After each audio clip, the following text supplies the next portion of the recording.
Regina Floyd of Freedom to Live Life Well, coming to you from fabulous Las Vegas. And today I want to talk to you about a little bit more about the power of an event. I just came back from an event for my business in Anaheim, California, and you know, when you go to events, there's a lot going on, and every time I've ever gone, I always come back with something of value.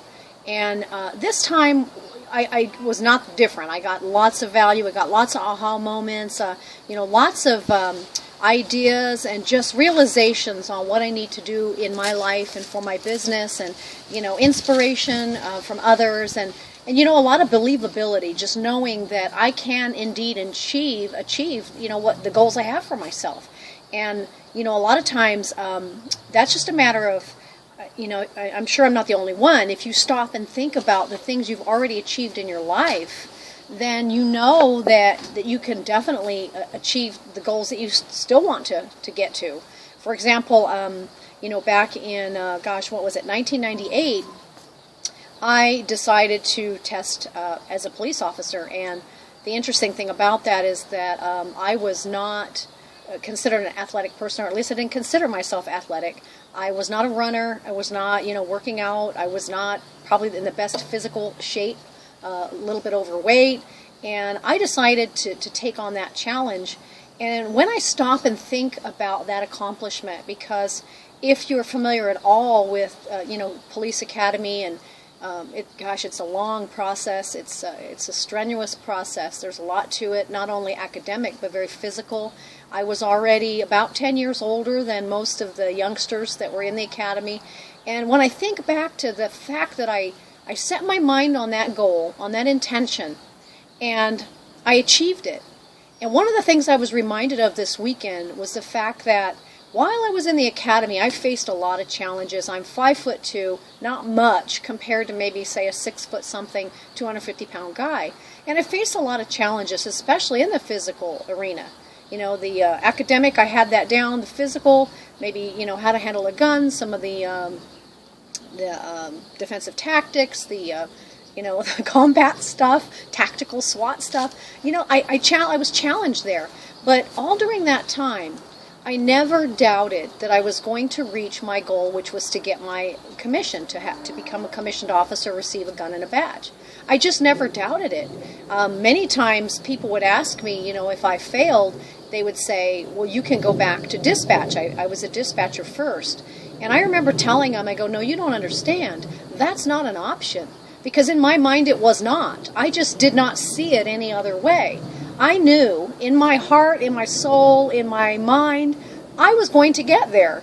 And I just didn't see any other plan. Now, maybe some people think that's crazy, hard-headed, whatever. I was just that determined that somehow, some way, I saw my future where I believed I was supposed to be. And, you know, even when I failed a run because I had an injury, I got hurt twice during the academy. I had a quad injury, and I also hurt my ankle jumping off a wall on SWAT night. Even with those injuries, and I failed a run, and I had to retake it, I did not give up.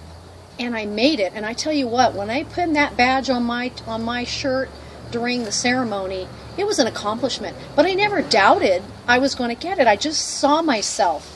And I was reminded of that this weekend, that, you know, whatever I want to achieve, I've got to know it without a doubt. I've got to know it with my heart, my soul, my being. And I have to see myself there, and I have to go for where I'm supposed to be. And so I was really reminded of that this weekend. And I just want to share real quick, I like to take books with me when I travel. I like to read sometimes on the plane or at night after the event to kind of wind down, get my mind kind of focused, because sometimes it's all over the place. And I took a book, and I hadn't started reading this, and on my way out the door the day that I left, I grabbed this book. And it was really cool because on a day when I really needed it, I picked up this book and read it, and I found something that was just, for me, profound. And the name of the book is The Greatest Manifestation Principle in the World, The Missing Secret Behind the Law of Attraction. And there was one particular thing here that it talks about, myth number 5 of the law of attraction. And it talks about, in order to attract what you want, you must focus your attention on what you want. And they say that while focusing on what you want is infinitely better than focusing on what you don't want, the higher truth is that in order to get what you want in life, You have to let go of wanting it in the first place. And for me, that was really profound, because I thought back again to my police academy, and it wasn't a wanting to be a police officer. It was a knowing. It was as if I knew that my purpose, my next purpose in life, was to be in that capacity. And I just had to get there. I didn't want it. I knew it.